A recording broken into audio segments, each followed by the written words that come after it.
My stage name is Osprey. I haven't really been using it here yet, but I'll let them know eventually. Okay. But that's the name I've been going by when I was with my other band. But Matt, Osprey, either one. So, Post-processing. how long have you been with the Lovelox Experiment? What do you do with the Lovelox Experiment?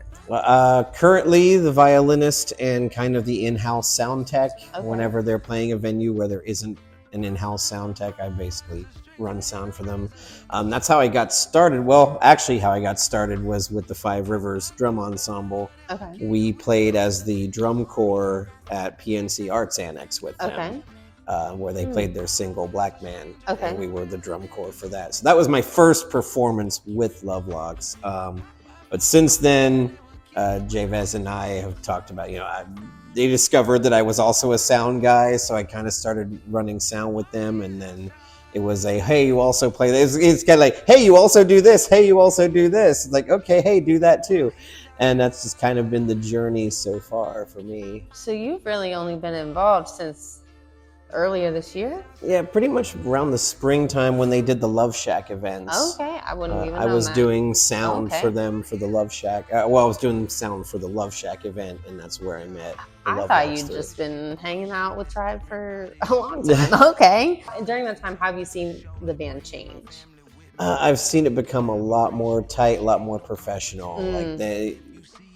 I really like Vez's vision for the band and what he wants to do with the project, and that's the conversation that he and I had a while back when we were standing right out here.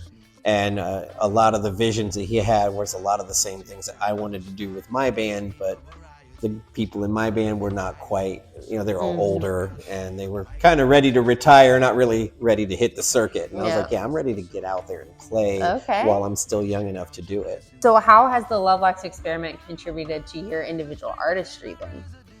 I'm fairly sure, and at least for people that I know, I am the first violinist attempting to do reggae and funk. Okay.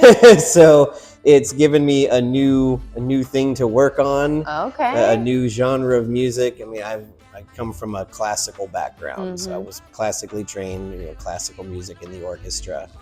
And then I went from there to rock and EDM, Lindsey Sterling type music. Okay. And I just started on this journey where it's like, I want to go where other violinists don't go.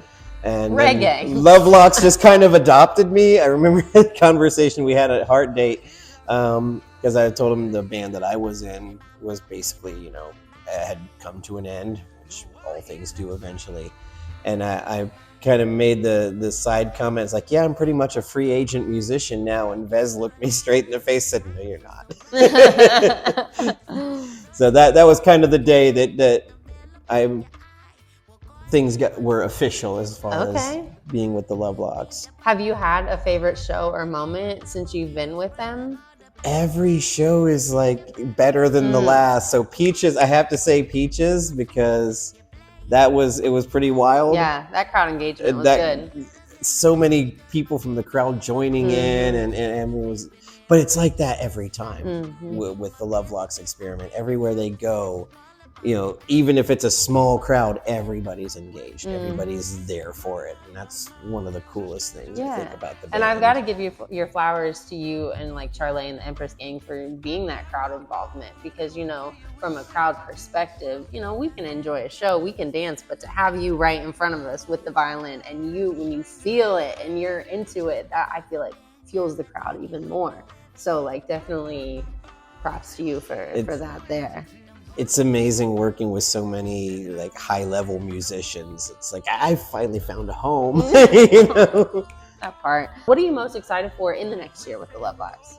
Oh, I think the list of things I'm not excited about is way shorter. I mean, I'm unfortunately not going to be able to go to Jamaica with them because I have a son and McCall and all kinds of things I have to take care of here, so I can't be gone that long. But I know when they come back, we're going to be hitting it really hard. We're currently downstairs. We're doing recording. We're doing promo videos, and I'm working some of the video side of stuff. I'll probably be working closely with you on a lot of that stuff. So I'm really excited for everything, because you never know what's going to happen. with this Mhm. crew. Yeah, it's absolutely. just so wild how things just balloon, and Mhm. it's been an incredible journey so far. When was the moment for you that you realized like the Lovelocks is the real deal? Like, I would say when I ran sound for them at the Latin Arepas show for the 1.5 year anniversary that they had there, just working with them, being a sound tech, I've worked with several bands in the area, and some are easier to work with than others.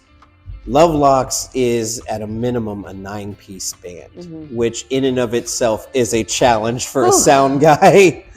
But they make it easy. Like I've had 4 and 5-piece bands that give me more grief than working with the Lovelocks. I mean, they're just so professional. They're amazing when they help each other out. You don't really see the, I carried my own stuff in and, screw everybody else. That you see, like, the lead singer carries their microphone. I carried my weight.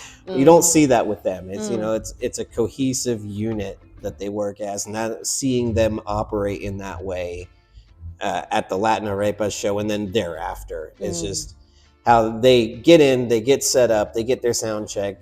Sometimes things go awry. The venue can be a little wonky sometimes, but it's just how professional they are in their setup, in their sound check, in their tear down. So, viewing it from the other side of the stage, from the front of house, it's quite amazing to see a local band, especially with that many people, be able to pull that off and not be an absolute headache. So they're amazing in that way. Bless. And now you don't have to say they, you can say we. I know, I keep doing that. It's like I have this, like, it's like I'm still trying to wrap my head around that I'm actually part of this now, and it's wow.